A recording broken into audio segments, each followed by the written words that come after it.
There are many theories on to why the rape of Nanking was such a brutal massacre. The Nanking was a result of negative portrayals of the Chinese and Japanese propaganda and harsh military training.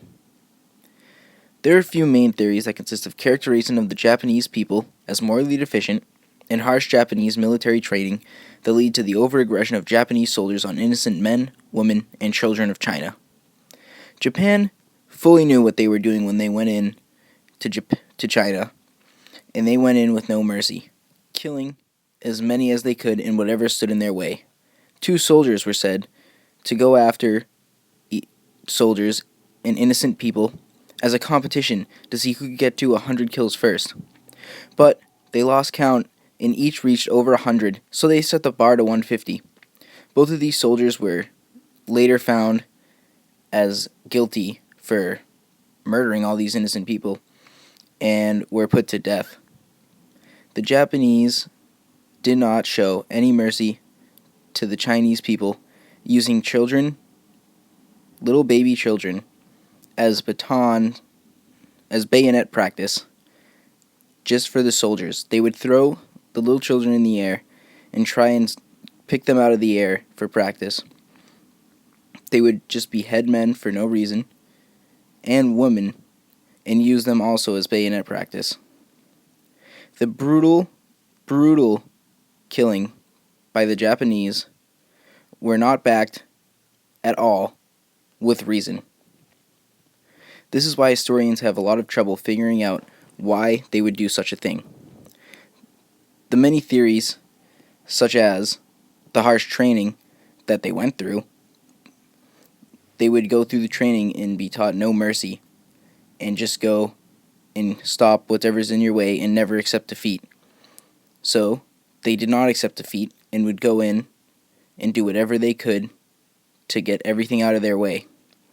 They often burned food, so some people starved, and that's how they also killed them.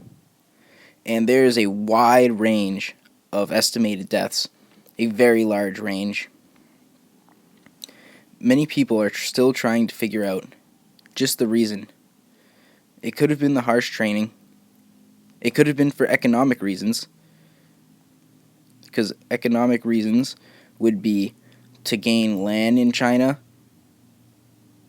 to grow some more cash crops for the Japanese, because they were isolated and they would need more trade routes and land to make easier transportation and trade with such as the British East India Trading Company in India, which was a gold mine.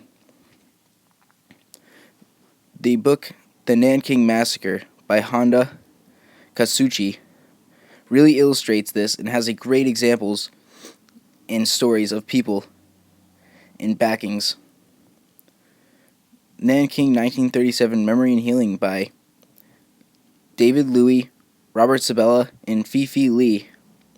They came together and made this book just to show how brutal the Japanese really were. And The Rape of Nanking by Iris Chang really tries to show the reason of why the Japanese would go in and do such a thing, but it is really, really hard to understand. They refer to the Rape of Nanking as the forgotten Holocaust of World War II, and the Chinese government still does not forgive the Japanese to this day. The events that happened in Nanking were more than an atrocity,